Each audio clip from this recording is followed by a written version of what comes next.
From basement to boardroom, I walked into the office after my 3-day regional meeting, feeling lighter than I had in months. The quarterly numbers were excellent. Our project deadlines had all been met, and I'd even managed to secure additional budget for team training. The moment I stepped off the elevator, something felt wrong. The usual Monday morning buzz was missing from our department floor. The East Wing corridor where my team of 7 top-tier engineers worked was eerily quiet. If you love stories about workplace justice and strategic revenge that will leave you on the edge of your seat, hit that like button and subscribe right now. Every day brings completely new stories, each one more gripping than the last. "Blake!" I called out, looking for our lead developer who was always first to arrive. No answer. Our workspace, the one we'd earned after delivering 3 consecutive breakthrough projects, stood empty. Desks cleared, monitors gone, even the coffee machine we'd bought with our own money was missing. Only rectangular dust outlines remained where our equipment had been. I spotted Harley from accounting walking past. "Hey, what happened to my team?" "Oh." His expression shifted to something resembling pity. "You should check the basement. They moved them yesterday."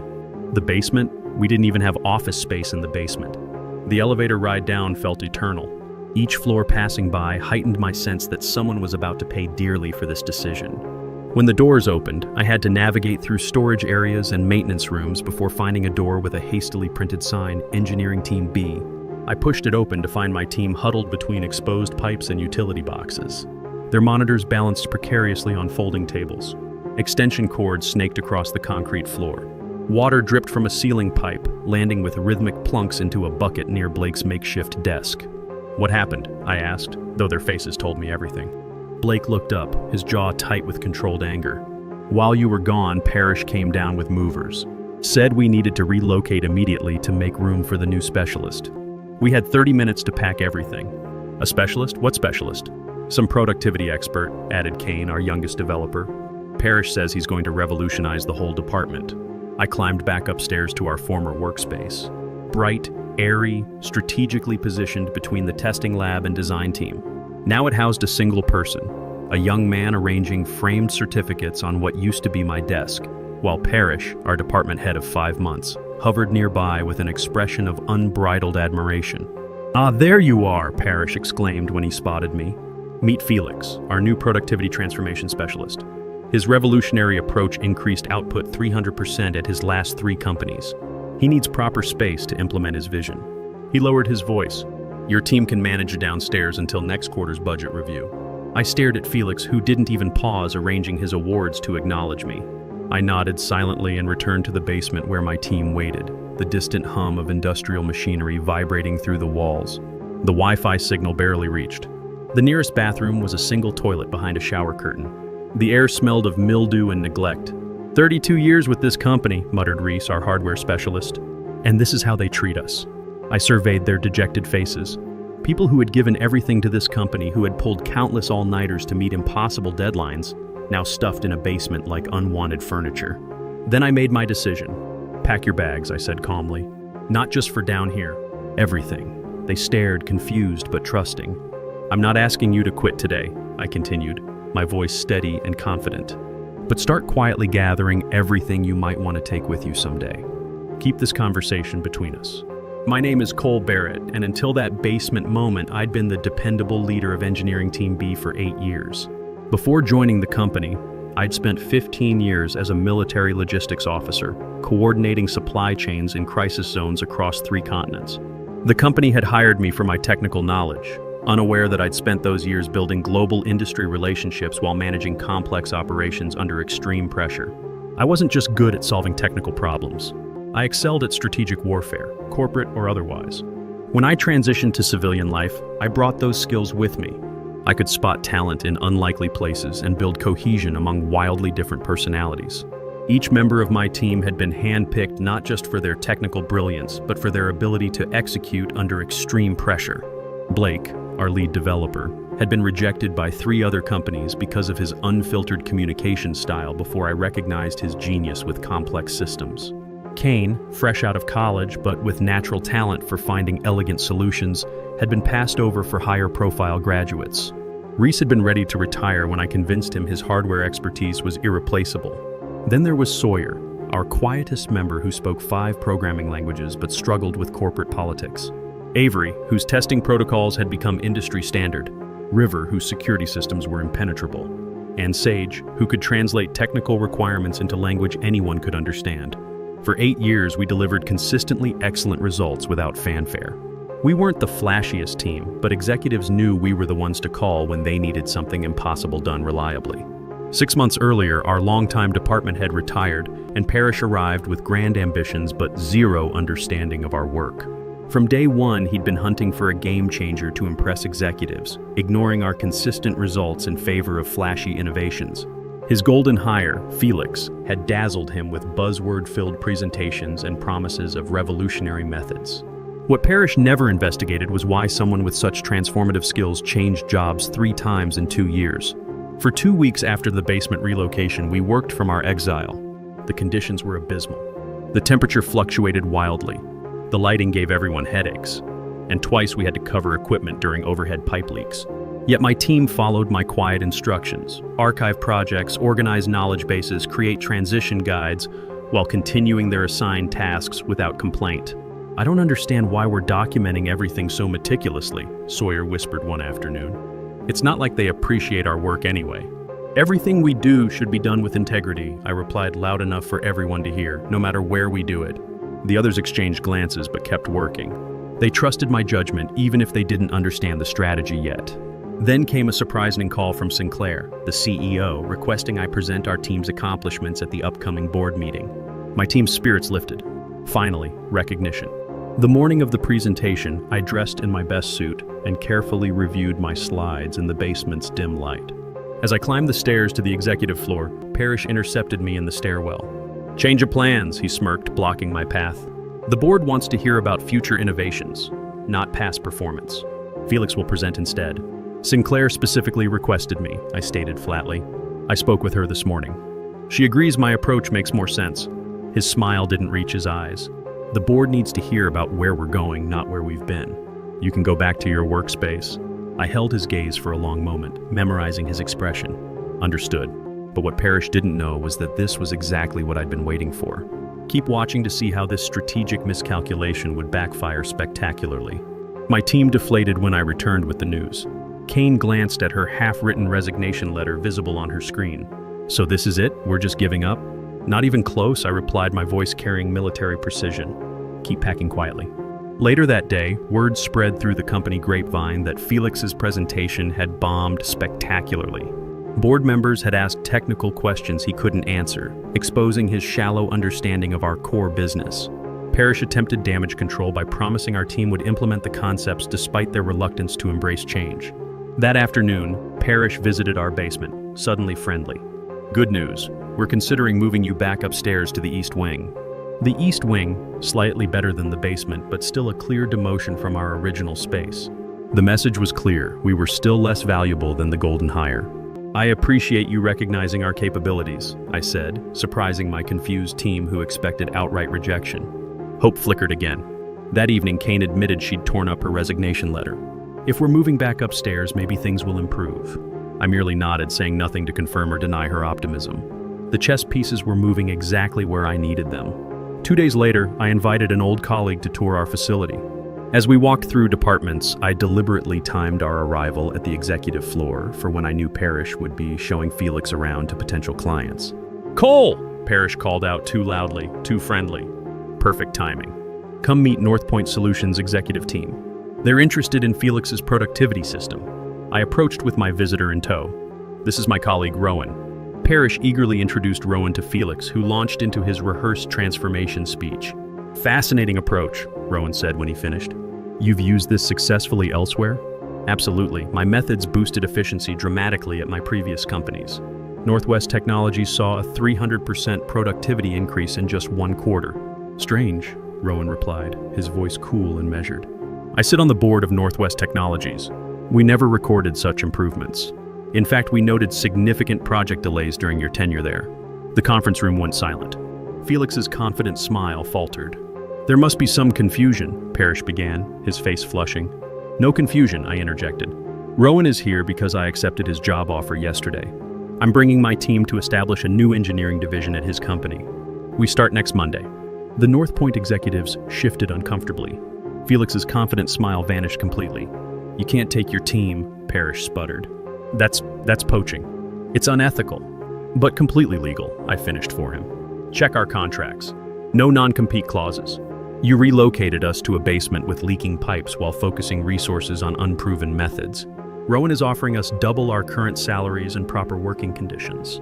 The board approved it yesterday, Rowan added, after reviewing your division's performance metrics against industry standards. Parrish's face cycled through shock, anger, and fear in rapid succession. The North Point executives began gathering their things, making excuses to leave. Wait! Parrish's voice cracked slightly. The East Wing renovation starts tomorrow. I'll match their salary offers. I looked at him with the same calm expression I'd worn since finding my team in the basement. Too late, I said simply. The executives from North Point filed out, followed by Rowan, who said he'd wait for me in the lobby. When only Parrish, Felix, and I remained in the room, Parrish turned on me. Do you have any idea what you've done? He hissed. I've secured my team's future, I replied. Something you failed to do. You've destroyed mine, he said, his voice breaking. You chose Felix over us, I said simply. Actions have consequences. As I turned to leave, Parrish grabbed my arm. Please, I made a mistake. I see that now. What will it take for you to stay? I looked at his hand until he released me. You know what's interesting about my military logistics work? I learned that true character reveals itself not when resources are abundant, but in how leaders treat their people when decisions get difficult. You showed us exactly who you are when you put us in that basement.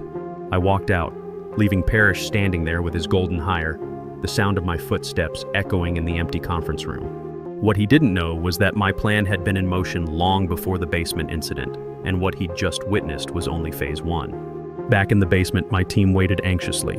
When I returned, their expressions ranged from hopeful to terrified. Well? Blake asked, unable to contain himself any longer. I closed the door behind me and surveyed the room. It's done.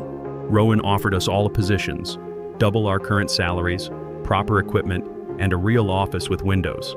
The silence that followed was deafening. Then Kane let out a whoop that echoed off the concrete walls. Are you serious? Reese asked, his weathered face struggling between disbelief and hope. Completely, I confirmed. Contracts are being drawn up as we speak. We start next Monday. The celebration that followed was controlled but emotional. Handshakes exchanged, relieved laughter shared. These weren't just colleagues. They were soldiers who had followed me through impossible missions and shared victories. I knew you wouldn't leave us in this basement forever, Sage said, shaking my hand firmly. But how did you pull this off so quickly? I hesitated. It wasn't quick. I've been laying groundwork for months. Their faces registered confusion. Months? River asked. But the basement thing just happened 2 weeks ago. I sat on the edge of a folding table. The basement was just the final confirmation. I saw where things were heading the day Parrish arrived and started talking about fresh perspectives while ignoring our track record. So you've been planning our exit all this time? Avery asked. Not exactly an exit, I corrected. More like an insurance policy. I started documenting everything.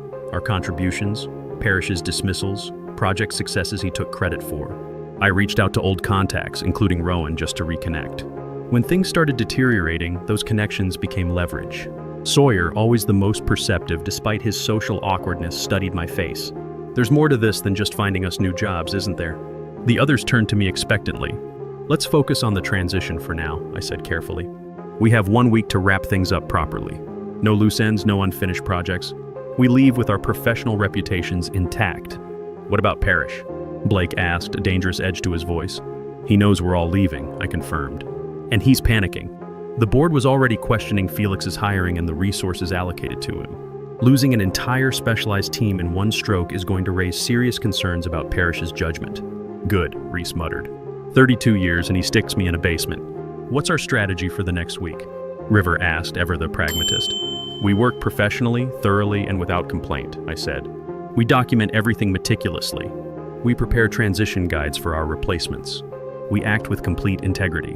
Why? Kane asked, her directness cutting through the air. Why help them after how they treated us? Because this isn't about them, I explained. It's about us, about who we are. And because the best revenge isn't what you do to others. It's what you build for yourself. The team exchanged glances, not fully understanding my strategy but trusting me nonetheless. There's something else you should know, I added. Rowan isn't just offering us jobs. He's creating an entirely new division with us as the core team. We'll have complete autonomy to build something from the ground up. This revelation shifted the mood from cautious celebration to genuine excitement. Even Reese, who had been contemplating retirement before the basement incident, straightened with newfound energy. "What are we waiting for?" he asked. "Let's finish our work here so we can start our real work there." For the next 3 days, we operated with mechanical precision. Every line of code was commented, every process documented, every system mapped. We worked longer hours than necessary, our impending freedom fueling our productivity. On the 4th day, Parrish appeared in our basement looking haggard. Dark circles shadowed his eyes and his typically immaculate shirt was wrinkled. "Cole, can we talk privately?" he asked, his voice lacking its usual confidence. I glanced at my team, who pretended to be absorbed in their work while obviously listening. "Anything you need to say can be said here. We don't operate with secrets." He shifted uncomfortably. "I've spoken with the executive team. They've authorized me to offer your entire team a 15% raise, effective immediately. We're also expediting the renovation of the East Wing. You could be back upstairs by next week." I noticed he didn't mention what would happen to Felix. "That's generous," I said, "but we've already signed contracts with Rowan." "Contracts can be broken," he pressed. "I'm sure there are clauses." "There aren't," I interrupted. Rowan's legal team made sure of that. Parrish's professional veneer cracked completely. "Please, Cole. I admit I made a mistake with the basement situation, but this is going to destroy my career. The board meeting is on Friday, and if I have to announce that our entire engineering team resigned..." For a moment, I almost felt something resembling sympathy. "Almost. The basement wasn't a mistake, Parrish," I said, my voice level but firm. "It was a revelation. It showed us exactly how much you valued our contribution. You chose Felix's empty promises over our proven results. Now you live with that choice." He left without another word, shoulders slumped in defeat. The moment the door closed, my team exchanged knowing glances. "Did you see his face?" Avery marveled. 15%, Sawyer murmured. "That's substantially less than double." "It's not about the money," Blake said sharply. "It's about respect." I let them talk, turning back to my computer to hide my expression. What they didn't know, what I couldn't tell them yet, was that Parrish's desperation was exactly what I had been counting on. That evening, as we were preparing to leave, my phone rang. The caller ID showed Sinclair, the CEO. I stepped into the hallway to take the call. "Cole," she began without preamble. "I just heard the news from Parrish. Is it true your entire team has resigned?" "Yes," I confirmed. "We've accepted positions elsewhere." A long pause. "I'd like to meet with you tomorrow morning." "Just you, not your team." 9 a.m. in my office. "I'll be there," I agreed, then hung up. When I returned to the basement, 7 pairs of eyes locked onto me. "The CEO?" Blake guessed. "What did she want?" Kane asked. "A meeting tomorrow morning," I replied, keeping my tone neutral. "Are they going to try to stop us from leaving?" Kane asked, worry creasing her forehead. "They can't," I assured her. "Our contracts are solid. This is probably just damage control." But as I said it, I knew it was much more than that. Sinclair wasn't the type to conduct damage control personally. Whatever she wanted would either validate my strategy or require immediate adaptation. The next morning, Sinclair's office occupied the corner of the top floor with glass walls offering a panoramic view of the city. She sat behind a minimalist desk, reading glasses perched on her nose as she reviewed documents. When I entered, she removed her glasses and gestured to the chair across from her. "Cole," she said, her tone unreadable. "I appreciate you coming." "Of course," I replied, taking the seat. She studied me for a moment. "I've been reviewing your team's contributions over the past 5 years. Impressive work. Consistently delivered, minimal resources required. Thank you, my team is exceptional." "Yes," she agreed, which makes me wonder why they're all leaving simultaneously. The basement relocation seems insufficient as sole motivation. I maintained steady eye contact. It wasn't just the basement. It was what the basement represented. Explain. When Parrish moved us downstairs to make room for Felix, he sent a clear message about our value to the company. The basement was just the physical manifestation of how he viewed our worth. Sinclair leaned back. "And you think I share this assessment?" "With respect," I said carefully, "you approved Felix's hiring and the resources allocated to him despite no proven track record. So yes, I assumed you endorsed Parrish's approach." To my surprise, she laughed, a short, sharp sound. "Parrish convinced the board, not me. I was outvoted. And now I get to say I told you so at tomorrow's meeting." Her expression sobered. "But losing your team is too high a price for being right." She slid a folder across the desk. "This is what I'm prepared to offer to keep your team here. Not under Parrish. Reporting directly to me." I opened the folder and scanned the document inside. The terms were exceptional, better even than Rowan's offer. Autonomy, resources, recognition, and compensation that reflected our true value. For the first time since this began, I felt my strategy required recalculation. Why now? I asked, closing the folder. Why not 6 months ago? Politics, she said simply. The board wanted to give Parrish a chance to implement his vision. I couldn't undermine him openly, but this situation changes the dynamic. You're using our resignation to consolidate power, I observed. She didn't deny it. Mutual benefit, Cole. You get what your team deserves. I get to restructure without internal warfare. I need to discuss this with my team, I said, taking the folder. Of course, but I need an answer by end of day. The board meets tomorrow. As I stood to leave, she added, there's something else you should know. Rowan and I have history. This isn't the first time he's recruited from us after strategic disagreements. The implication hung in the air. Was I being used as a pawn in some corporate chess game between Sinclair and Rowan? I returned to the basement, mind racing through possibilities. My team looked up expectantly. What happened? Blake asked. I held up the folder. Sinclair wants us to stay. New department reporting directly to her. Better terms than Rowan's offer. The stunned silence was broken by Reese. She's trying to save face. Maybe, I acknowledged. Or maybe she's sincere. Either way, we need to discuss this. What followed was the most strategic conversation we'd ever had as a team. Options were analyzed, risks assessed, leverage calculated. The basement's dim lighting seemed fitting for the tactical planning we were conducting. I don't trust them, River said firmly. They only value us now that we're leaving. But building something new here with real support, Avery countered, we wouldn't have to start over somewhere else. Kane looked conflicted. What about our commitment to Rowan? We signed contracts. With exit clauses, I reminded her. Legally, we could accept Sinclair's offer. Sawyer, who had been quiet throughout, finally spoke. This decision isn't about what's best for us professionally. It's about what we can execute successfully. All eyes turned to me. What do you think, Cole? You've led us this far. I took a breath, calculating the final moves. This was the moment that would determine not just our careers, but the culmination of the strategy I'd been crafting for months. I think, I said slowly, that we should split our approach. Their faces registered surprise. Not permanently, I clarified. Strategically, 4 of us accept Sinclair's offer. 3 go with Rowan as planned. We maintain connections, share intelligence, and ensure we're never vulnerable to any single employer again. The silence that followed was profound. Then Blake began to nod slowly. That's tactically brilliant, he said. We become our own network. Neither company can take us for granted again. The tension broke as the team began discussing logistics, who would go where, how we'd coordinate, the advantages of having inside perspectives at 2 major companies. As they planned, I stepped away to make 2 calls. The first to Sinclair, the second to Rowan. Both conversations were challenging, but by their conclusion, I had secured what we needed. When I returned, the team had reached consensus on who would stay and who would go. I've spoken to both Sinclair and Rowan, I announced. They've agreed to our split approach with one condition: regular collaboration between the 2 teams on select projects. They're actually excited about the possibility.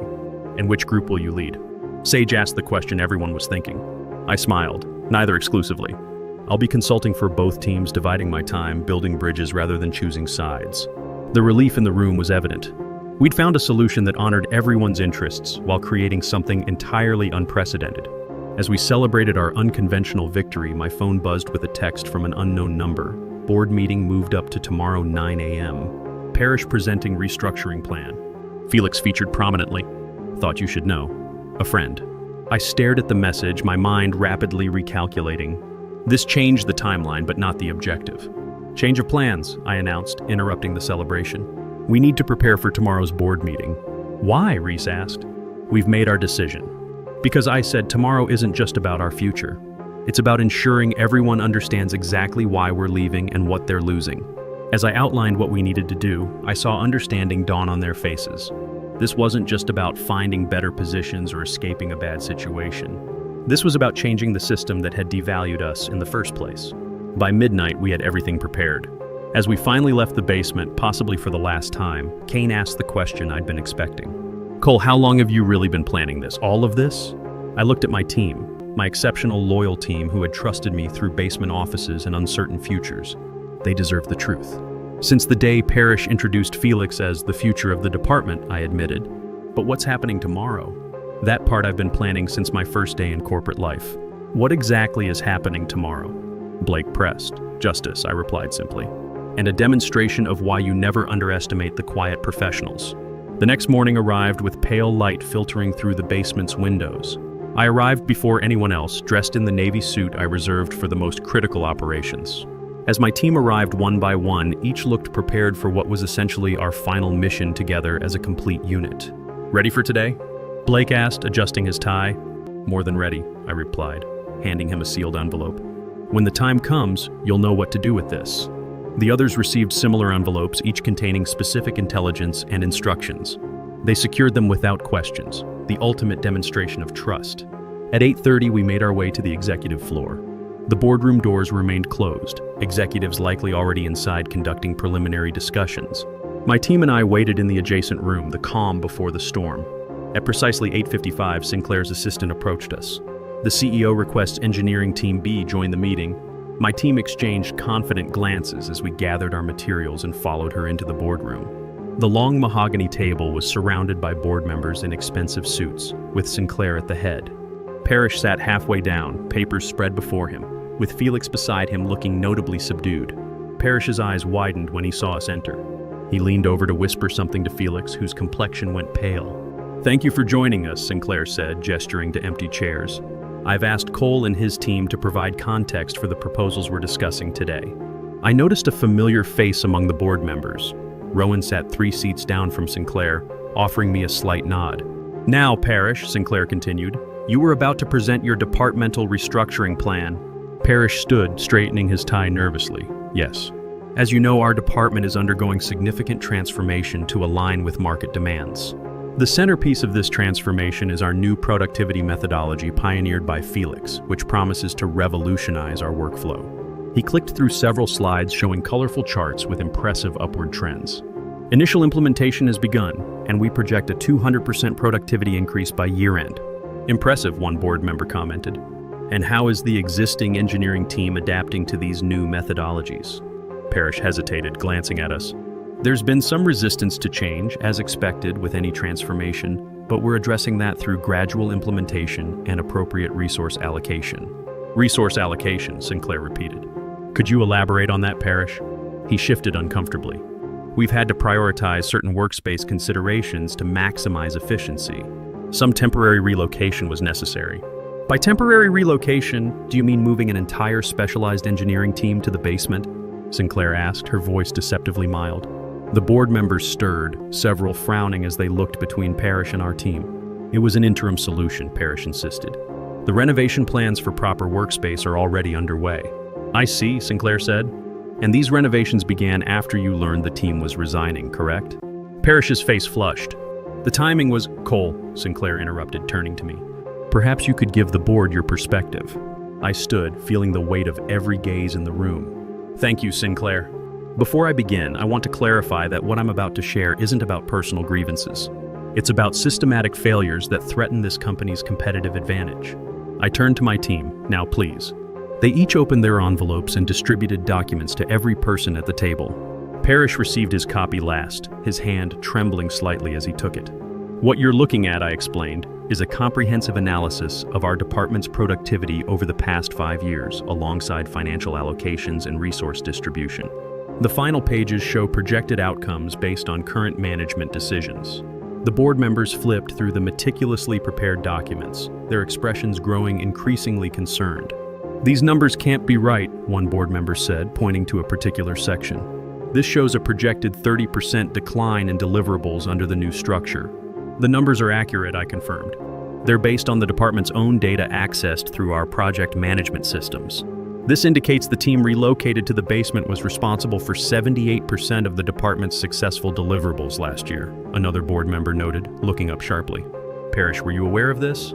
Before Parrish could respond, I continued. "What you may find most interesting is page 12, the background verification my team conducted on Felix." Felix jumped to his feet. "That's private information. You had no right." "Every bit of information there is publicly available," I cut in calmly, "including court records from the wrongful termination lawsuit at your previous company and the class action settlement from the company before that." The room went silent as everyone turned to those pages. Felix slowly sank back into his chair. "You'll note," I continued, "that Felix's revolutionary methodology has been implemented at 3 companies. All 3 experienced initial enthusiasm followed by significant productivity declines. 2 of those companies no longer exist. The third laid off 40% of their workforce last quarter. Parrish's face had gone from red to ashen. I wasn't aware. No, you weren't, I agreed. Because you didn't conduct proper due diligence. You were so focused on finding a game changer that you ignored both warning signs and the consistent results your existing team delivered. I turned to address the entire board. This isn't just about my team being relocated to a basement. It's about a management philosophy that values presentation over performance, that chases quick wins at the expense of sustainable growth. It's about decision-making that ignores data in favor of charisma. The silence that followed was profound. Even Sinclair seemed impressed by the thoroughness of our presentation. Finally, the board chair spoke. Sinclair mentioned your team has received offers elsewhere. Given what you've shown us, I understand why. But I'm curious, why bring this to us now when you're already leaving? I smiled. Because I believe in this company despite recent management decisions, and because my team and I have developed an alternative structure that would benefit everyone. I nodded to Sage, who distributed a second set of documents. This proposal suggests splitting our team between continuing here and joining Rowan's company, with collaborative projects between the two. It provides stability during transition, maintains crucial institutional knowledge, and creates a partnership that could strengthen both companies. Rowan spoke up. I've reviewed this proposal thoroughly and fully support it. This arrangement would be unprecedented in our industry and potentially revolutionary. The board chair studied the proposal, then looked at Parrish. And where do you fit in this new structure? Before Parrish could respond, I answered, that's for the board to decide. Our proposal requires leadership that values substance over style, results over presentations. The board chair nodded slowly, then turned to Parrish. I think we need to continue this discussion privately. Cole, thank you for your candor and strategic thinking. Would you and your team give us the room? As we gathered our materials to leave, Parrish finally found his voice. This is a setup, he hissed. You've been planning this for months. I met his gaze steadily. No, Parrish. You set this up the moment you decided my team belonged in a basement. I simply ensured everyone understood the consequences of that decision. 3 hours later, my team and I sat in a restaurant celebrating with Rowan when my phone buzzed with a message from Sinclair. Parrish and Felix are gone. Board approved your proposal unanimously. When can you start as department director? I showed the message to my team, whose cheers drew curious glances from other diners. I quickly typed my response, Monday. Halftime as agreed, other half with Rowan's team. So that was your plan all along? Blake asked, his eyes wide with realization. Not just to leave, but to completely restructure both companies and take Parrish's position? Not exactly, I admitted. The original plan was to secure our team's future. But when I saw how fundamentally flawed the system was, I realized we had an opportunity to fix it, not just for us, but for everyone who might come after us. And splitting the team between companies? Reese asked. Insurance, I explained. No single employer will ever have complete leverage over us again. We'll always have options, always have allies. Kane raised her glass. To basements, then. Without them, none of this would have happened. We all laughed and clinked glasses. As conversation flowed around me, I thought about how sometimes the best revenge isn't destroying your enemies, it's building something better from the wreckage of their mistakes. 6 months later, our unprecedented arrangement had become a case study in industry publications. The collaborative model between formerly competing companies had increased innovation while reducing costs. Both companies' stock prices had risen significantly, and headhunters were constantly calling, trying to understand our secret. As for Parrish and Felix, last I heard, Parrish was working at a much smaller company in a significantly reduced role, his reputation in the industry permanently damaged. Felix had reinvented himself as a workplace culture consultant, still chasing the next opportunity to sell empty promises to gullible executives. And my team? No longer in any basement, we occupied bright, modern offices in both companies. Our worth finally recognized not just in words, but in actions, budgets, and strategic decision-making authority. More importantly, we'd created a new model that valued substance over style, consistency over charisma, and respect over hierarchy. We'd proven that quiet professionals, when pushed too far, don't just fight back. We revolutionized the entire battlefield. I kept that bucket from the basement pipe leak on my new desk as a reminder. Not of where we'd been, but of what happens when you underestimate the people who actually get the work done. The most satisfying revenge isn't what you do to those who wronged you. It's creating a world where what they did becomes impossible for them to do to anyone else. The real victory? 3 junior engineers from other departments had approached me last week, saying they'd heard about our story and wanted to know if there were openings on either team. They were tired of being overlooked, while flashier colleagues got promoted. I smiled and told them what I'd learned. Never let anyone put you in a basement. And if they do, make sure you come back with blueprints for a better building. The revolution wasn't just about us anymore. It was about changing how the entire industry thought about talent, respect, and what real productivity actually looked like. And it all started with a leaking pipe and 7 engineers who refused to accept that a basement was where they belonged. If you enjoyed this story of workplace justice and strategic thinking, smash that like button and drop a comment letting me know what you think. Have you ever been undervalued at work or seen talent pushed aside for flashier but less capable people? I'd love to hear your experiences. And if you haven't subscribed yet, hit that subscribe button and ring the notification bell for more stories like this one. Thanks for watching, and I'll see you in the next video.